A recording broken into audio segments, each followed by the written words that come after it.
What do these three snacks have in common?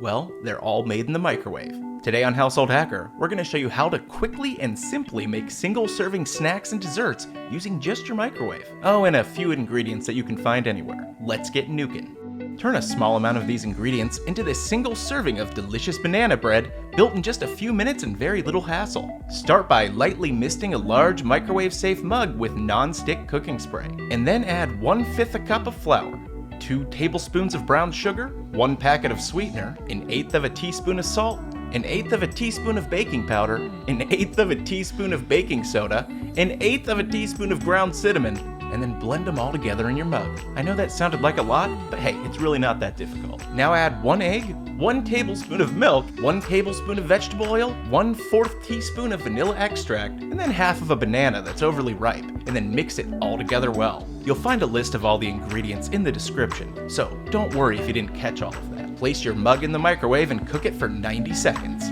Keep an eye on it because the bread may rise over the top of your mug. If your bread is still just a little runny after 90 seconds, throw it back in for 30 to 90, but keep an eye on it. Feel free to add a little sprinkle of cinnamon. What you're left with should be a soft and delicious afternoon snack with very little hassle, but a lot of ingredients. You can also make a delectable Nutella Brownie in the microwave using just 3 ingredients in a minute of your time. It's a piece of cake. All you're going to need here is an egg, flour, and Nutella. Measure out 6½ tablespoons of Nutella and place it in a large microwave-safe bowl. Toss in 1 large egg and whisk it together until you have a blended gooey consistency.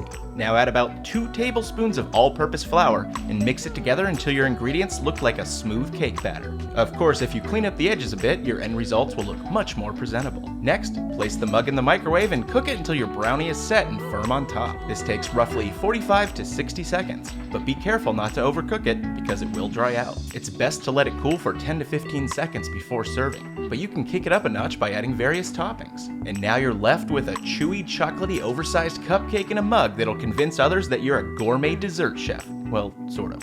Whip these basic ingredients together for a healthy, gluten-free oatmeal cookie dough snack in less than 5 minutes. Add 2 tablespoons of oats, 1½ tablespoons of coconut flour, and then add 1/4 teaspoon of baking powder. Make sure you're putting it all into a microwave-safe mug or bowl. Mix all the dry ingredients together until they're well combined, and now add 1 tablespoon of brown sugar and 3 tablespoons of milk. We're almost there. Just stir it all together until there's no large clumps left. Next, you're going to need 1 egg, but you're going to remove the yolk first. Use a whisk or fork and beat the egg white into your batter. Once everything's mixed well, just add 1 tablespoon of chocolate chips and mix a bit more before placing it all in the microwave. Just like with the brownie, cook on high for 90 seconds. If it doesn't seem done after that, you can throw it back in for 30-second increments until you're satisfied. Not only is this single-serve dish gluten-free, but it's concocted without butter or oil. Delicioso! Who knew that you could satisfy that sweet tooth using just a microwave in a few minutes of your time? As always, thanks for watching and tuning in to Household Snacker. We'll see you next time. Make sure you're subscribed and you have notifications turned on so that you are the first to watch videos just like this, well, and other things too.